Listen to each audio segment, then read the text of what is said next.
Hello, friends from the manga world. My name is Hector, And my name is G. and we are here to talk to you about the new releases, the manga new releases for July 2023. Now, G and I work for Penguin Random House. We manage sales into the direct comic market around the world. So, titles that we talked about here are from those publishers that we represent. So the way that these videos work, if you don't know, if you're visiting us for the first time, is that G and I have some picks from the titles that come out on the month. So we'll talk about those first, and then we'll highlight the volume ones, and then we'll leave you with the rest of the list to browse through the rest of the video on your own. Um, and feel free to pause, rewind, do whatever you want. Make sure to comment on this video if you want. And also you can visit us on our social media under at PRH International Comics on Instagram, Twitter, Facebook. And also you can go to www.prhcomics.com. So without further ado, let's get started. I think if I can get the there we go. So, starting with the picks, my first pick is Classroom of the Elite, Horikita Manga Volume 1. This is from Seven Seas. Obviously, this is a spin-off of the highly successful light novel manga, and also it has been turned into a very successful anime. Now, this, if you don't know, the premise of Classroom of the Elite is just there's a school that is up for elite students, obviously, but and it looks like an utopia, and it kind of gives a lot of freedoms to the students, and they give them money, and they manages, and you don't have to ever really leave the school because you have everything you can need food, restaurants, shopping for clothes, anything within the school. And but they rank the classes are ranked from A to D, and A being the top, and then kind of until D, and whether depending on what class you're in is the most benefits you have. So if you're in class D, you can't really afford a lot of food, or it's not a lot of quality. But if you're in class A, not only you can get good food, but you can also go to the sort of cafe and get like the very fancy desserts. And the way they move the rankings, so the classes are trying to move complete classes from one to the other. So it's not like you as a student move, you have to move the whole class. So you have to work together. And there's a lot of like politics, and there's tests, but then the tests, the way that teachers kind of grade them in groups is very tricky. Or they have like, if they go on a field trip, there's like a mission that you have to complete. And there's a lot of like negotiating between groups within the classes, and backstabbing and all this. And in that and all of that, the main character of the main series, Classroom of the Elite, is this guy called Koji Kiyotaka, who is this student. He's in class D. He doesn't care. He's very laid back, or so it seems. But you know, you soon find out that he's extremely skilled, smart. He's like the smartest guy around, but he doesn't care whether he moves up or not. But there are some forces in the background kind of convincing him to move the class forward. And then class D is there's also the second character, I guess, in that series is Horikita, who you see here. And she's also extremely smart and very cunning, but he kind of uses her as the face of the sort of the to lead the class, and kind of lead all the trying to get all the be successful in all the missions and all that. But while he stays behind, and the main series is sort of about that. And the the first issues, the first volumes is like people know there's somebody behind all the success of suddenly Class D, but they don't know who it is, and they kind of suspect Horikita. And Horikita is the sister of um, the class president of the main president of the school council. Sorry, so she has that too. So this spin-off, so there's that we have in the manga, we have the light novels, and we have the manga, and we have the manga. The light novels are now on the second semester, or the second year, what they call. Uh, this one is a spin-off. It takes the story from the beginning, sort of from her point of view, because she doesn't have a lot of attention in the main storyline of the main manga. But in this one, you kind of see everything from her point of view, but they also do a twist where they do what if. They do a few of what if, and they spin a little bit of the story of what if instead of this happening, that happened. And it makes it really interesting. So usually when you get these spin-offs, it's either prequels or you take off on on a story with a side character. In this case, you kind of see the same story with a few differences, and then you see this very interesting character. It's one of the favorite from everybody who loves this series, and he kind of twisted a little bit the story, and it goes a little bit different from what the main story did. So I'm really looking forward to this. Like I said, we have the light novels are still going on the second. They're already on their second school year.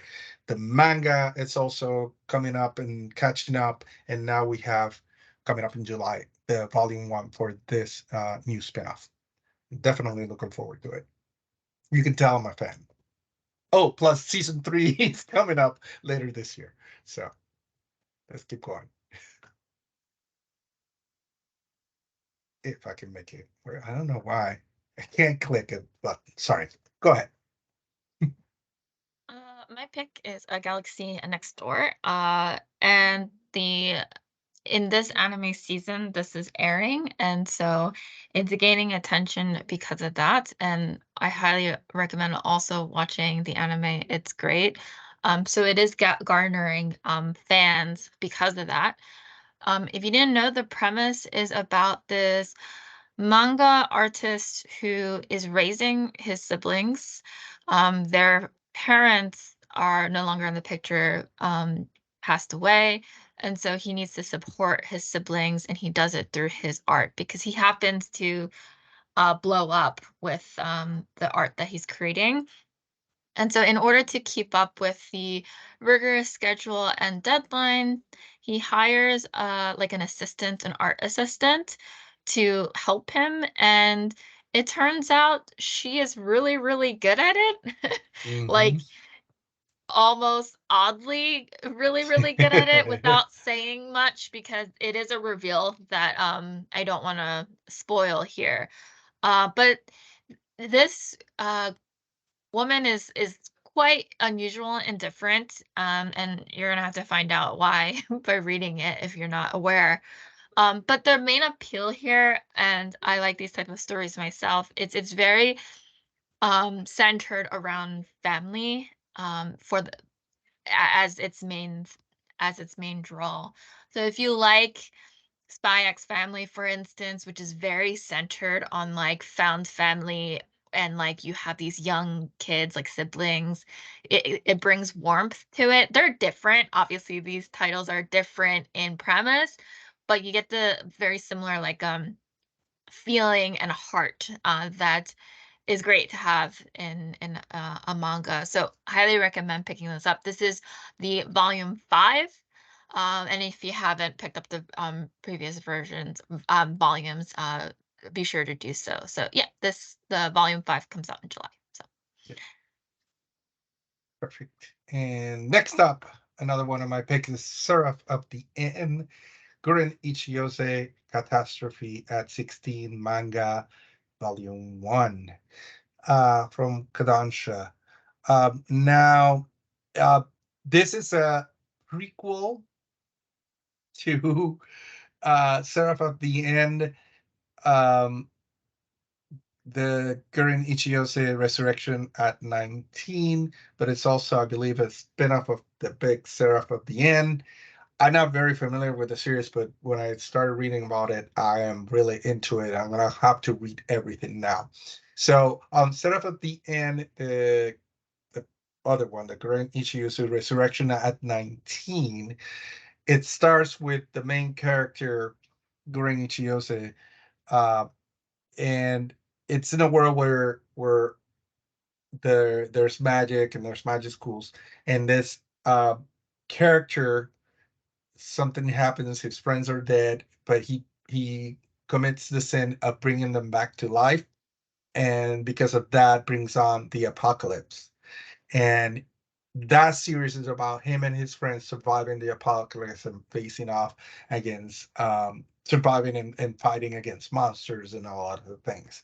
This one is 3 years prior, and it takes place before the apocalypse, and it's sort of that story of him and his friend in school, and it's going to lead you into the apocalypse. So I love that the concept and the way they did it is sort of, well, at least for this series, which is sort of a spin-off of the main, to do it um more like a, like, let's give you after the apocalypse and sort of the action. Now we can bring you back and sort of give you a flashback of what's happening. So I'm really looking forward to it. I believe there's either anime or movie for Seraph at the End. Again, I'm sorry, I'm not really familiar, but it really caught my eye, and I started reading about it, and it got really interesting. And I found out there's a lot of fans out there for everything that is Seraph at the End. So there you go.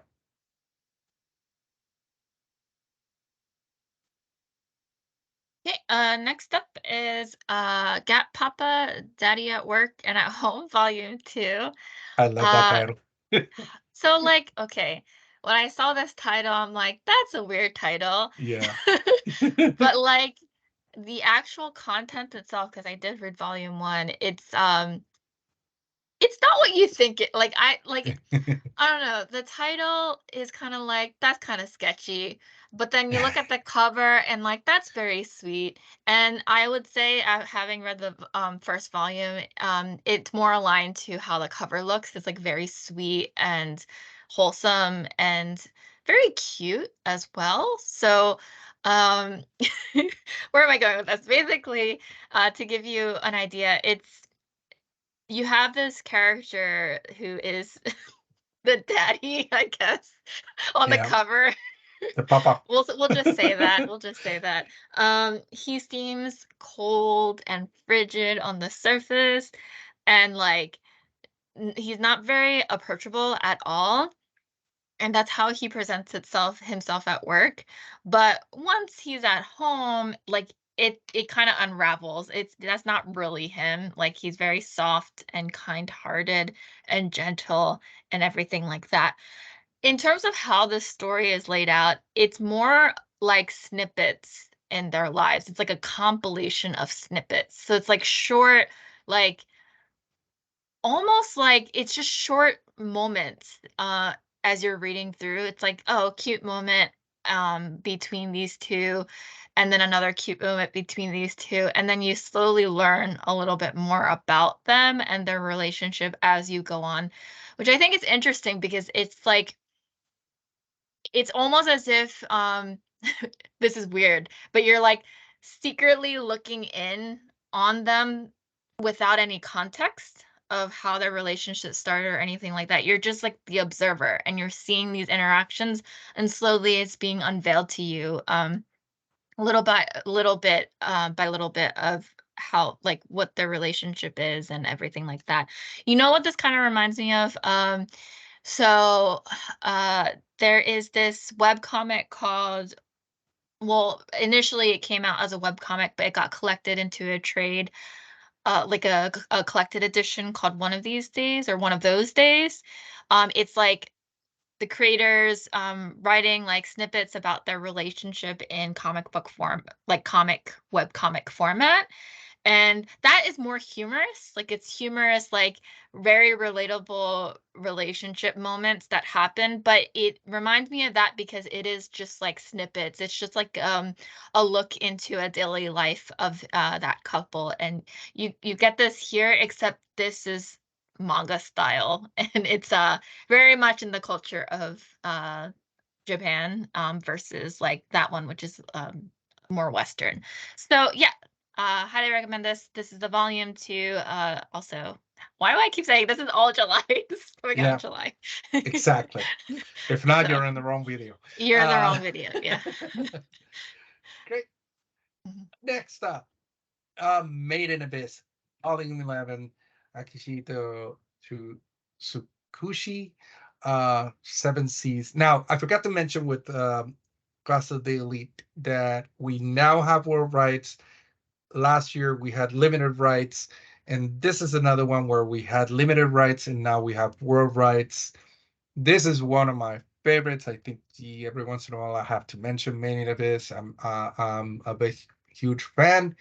Uh, I wish we would get volumes a lot quicker, but we get one volume per year in English, even though there's I don't know how many already in Japanese.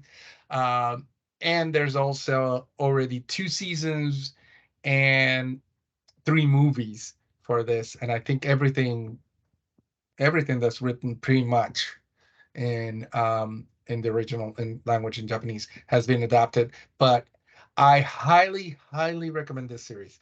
Also, it looks extremely cute. This is 17 plus. If these titles are shrink wrapped. So don't be deceived by how cute these characters are. It has nothing to do with, you know, sexual content. It's all because it's violence and their topics are very heavy. They get very heavy. Violence in the sense that, it's not about killing characters or anything like that. It's just like not violence. I'm sorry.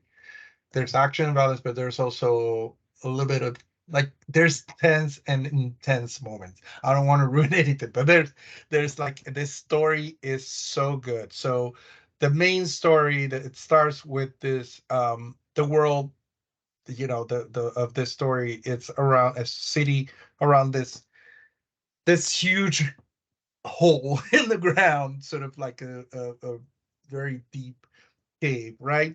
And the characters in the city formed around it because there are these relics, or which could be like pieces of technology um, that show up, or any they kind of, when you look at them you say, oh, these are remnants of maybe the world after it, and they're just scattered around in the abyss, and the abyss has different levels. And so the town, they basically live out of gathering these pieces and selling them for a profit. And they trained since they're little to be this cave divers is what they call them. And depending on how good you are and how deep you can go in the abyss, it's what level you are, and you get a whistle in a different color depending on what level you can get down. And also, so it's very dangerous. So you can go down and down, but if you start going up, it will affect you, and you get sickness, and you can die from it if you go up too quick, or you start going up. It actually, if you go down too far in levels, they say you can never come back. So some people, like, it's very few people that have been able to go to the deeper levels and come back. And I love this series, but I forget the characters. Sorry, I'm so Reg and Rico. So Reg, it's a little girl that you see her, and her mom is the greatest cave diver that ever lived, but one day she disappeared and never came back. And she always dreams about going down, and she has heard that her mom went to the deepest level, so she always dreams of going down to the deepest level, and she like training, trying to, because they go out and they start gathering the relics, and they come back, and it kind of depending on how many relics you get, you can keep going up in level and in levels, and they allow you to go to deeper levels. And one day she finds this boy robot and sleeping in a way, and then at the same time she gets attacked by a creature because there are creatures sometimes floating and all that, and the little boy saves her, wakes up and saves her, but he doesn't know who he is, where he came from. He's part like robot. He has like his arms extend, it has that helmet, and it has like a ray that can shoot out of it. So she brings him in and kind of hides him into the school, and eventually they get out of this school orphanage where she is, and she embarks on a trip to try to find her mom, knowing very well that she probably will never ever be able to come back and that she could die on the way over there. And a lot of things happen on the way, and there's so many adventures, and there's so many scenes, so many great characters. I think there's a lot of big fans for this series, but I think it's extremely underrated. I think this is such a beautiful series. It has the feeling of sort of kind of Studio Ghibli meets uh whatever, think of a big adventure, kind of like voyage to the center of the earth kind of feeling. There's so much to it. I mean, I can't say enough about this series. I If it's not my big top, it's up there in my, or one of my big favorite ones. And even if you watch the anime, like I said, there's two seasons and the three movies.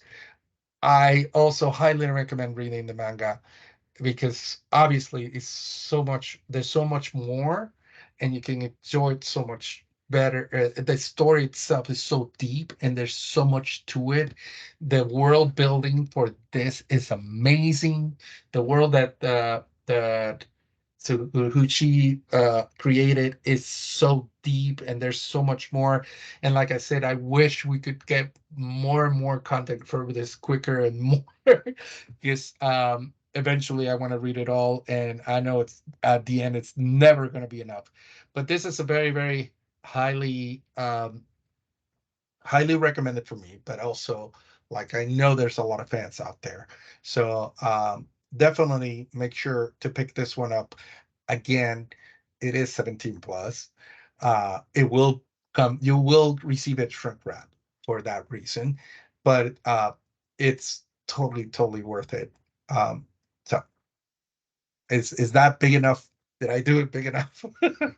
Yeah, and, I like, think this so, is right? just a small sampling of Hector's enthusiasm because I've been like, he's been talking my ear off about, the series Made in for a while abyss. now.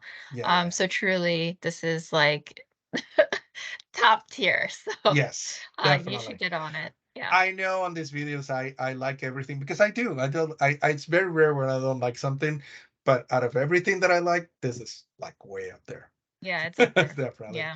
So, and again, extremely important. This and Class of the Elite, we now have world rights. So no excuses. You need to Yeah, place your at this orders. point. So let's keep going. Um, there you go. Um, and my next pick, unfortunately, it's not world rights, so this has limited rights. But again, you can reach out to us if you have any questions about that on whether you'll be able to pick this up in your country. But this is Stars of Chaos. This is a Chapeau novel. This is the volume one. And this one, it's a steampunk danmei boys love novel from China. And there is actually going to be, okay, so it's already filmed. Everything is already filmed right now. It's just waiting to be released. So there's going to be a action adaptation that is based on this novel. And so that live action is called Winner is King.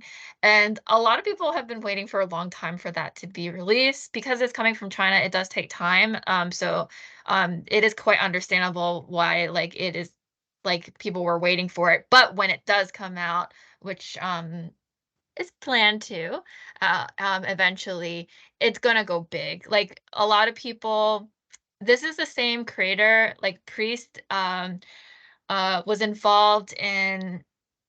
Oh gosh, the yeah, yeah, it was The Guardian and also Word of Honor. So fans of those live actions are very much aware of the work of Priest. And so a lot of people are waiting for like the next, like it's been a while, so once that live action goes down, people are going to be clamoring for sure. But also, since it already has such a huge fan base already, once the English release hits, which you'll see here, a lot of people are going to go after it. What I will say, the English physical release has its own exclusive cover for the English edition, so you'll see that here. And also there's going to be some illustrations inside of this novel, which is exclusive to this edition as well. So that's pretty cool. So like for all the fans out there who are collecting multiple editions, this is definitely a collectible item that they would want to add to their collection as well. Just to give a little bit of detail on the premise here, we have Chung Gen, who is raised in an impoverished northern area at the northern borders. And his village is being attacked, and it's during this like very chaotic attacking that is Yeah. happening, where he discovers that his life that he knew it is actually all a lie. Like the family members that he thought he knew, he doesn't actually really know very well. And I'm talking about immediate family members. And in the midst of all of this chaos, he flees with his godfather. And because as the enemy flanks come close, they have to get out of there as quickly as possible. And they go to the imperial capital as they're making their journey out. And it's a question of where fate will take him in this story. And obviously, with this being a BL, you can come to expect that. I gotta really stress, and I've stressed this a lot, but like I'm trying to hit it home here. The BL industry has it's booming. Like it's always been very popular, but because of the pandemic, I like we saw a lot of media like live action dramas, and also more titles coming out, especially during the pandemic where it really increased the momentum. And we're actually seeing that. So Seven Seas for sure is seeing it as well. They're seeing the popularity of BL Danmei titles in like not only in Chinese but also like the manhwas in Korea and also in Japan. So definitely like this is something that you want to keep your eyes out. You do want to pay attention to this genre for sure. So Yeah. yeah. And as a fan, Yes. like I know I'm a fan. And if you So can't tell, she is a fan. Yeah. yeah, if you Yeah. can't tell, I'm a fan, and I've watched so many live actions. So So if you have any questions about, you know, Deme and Boys Love, you can reach yeah, out to feel G. free. Yeah. Feel free. Hmm. Definitely. Hmm. Great. So those are our picks. And then we're gonna show you number ones and other number ones others than there was a couple that we talked about on the picks. But there's only two this month that we need to talk about. And it's first of all Amongst Us Book One, Soulmates. And then we have The Great Snake Bride Volume One.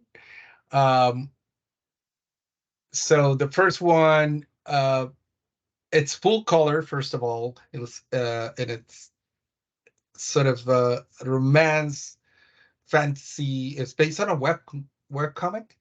I think it So is. this It says one, so on there. just a little bit about this.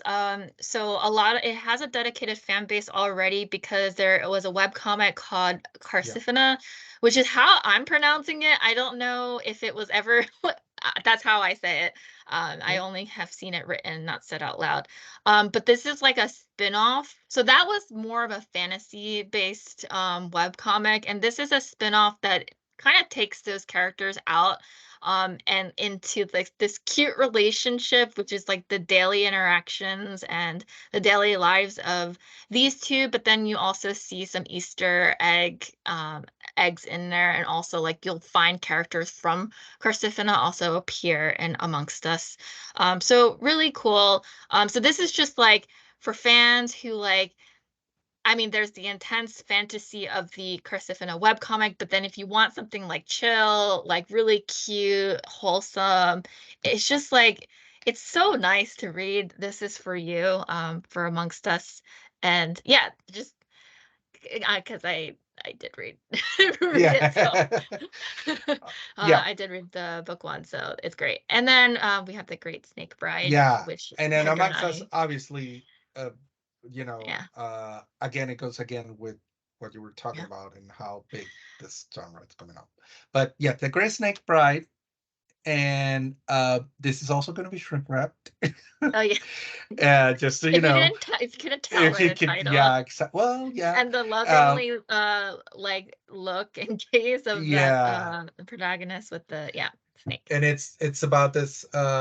Is she a princess? No, and it doesn't say she's a princess. She's the woman sacrificed to a snake god, and can she learn to love her non-human husband?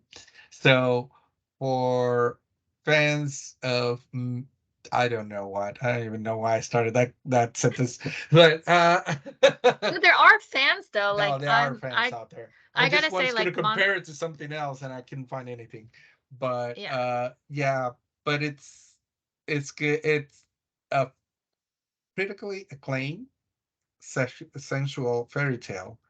So again, sorry if I'm blushing. I do blush with this kind of things. I know that you don't notice that, but this is something that obviously has a lot of fans out there. Yeah, Yep. and monster romance, I mean, is a Oh, thing, that's what I and a was lot of, maybe yeah. yeah, a lot of people like it because, and like all jokes aside, like I could see why people find the appeal to it because you have like interspecies, like it is kind of like I mean, it's not. It's interesting, right? But the interspecies thing, why I find that I could see why a lot of people are interested, is because you usually find characters who are trying to understand each other's culture or understand each other's like, because it's like two different worlds of like Yeah. different And entity. I can't even say people. It's that's what's entities. It's different usually entities. is Yeah. yeah, it's used for that, for sort of saying these are entities from two completely different Two worlds and they different. can Yeah. still find common ground.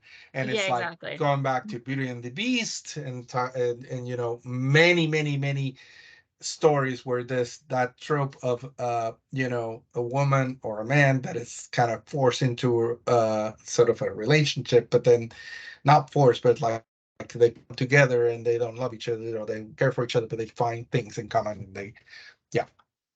And Mhm, I'm gonna mhm, shut up mhm. now. But it is very I it's another kind of thing that we're seeing, that it's growing, like you were saying, the monster, Mhm. what do you call it, the monster Like monster, like romances. I don't know what I called monster it. romance. Yeah, Whatever I I called it forgot. before. It Like was a it's good, definitely a thing. yeah. You can Yeah. rewind this video and As you can hear see, what I've she had said, convers because it was a great sentence.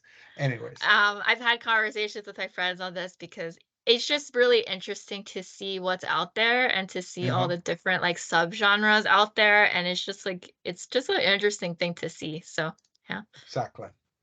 So, and that's it for the number ones and our picks. And like I said at the beginning, we're gonna now leave you with the rest of the list, where at your own pace you can look at it. Thank you so much for watching this video, and we hope you enjoyed it and it's helpful for you. Come back. We do these every month, but we every week we're uploading into YouTube and we're sharing our content into YouTube, but also into our social media at PRH International Comics on Instagram, Facebook, and Twitter. So thank you so much. Bye.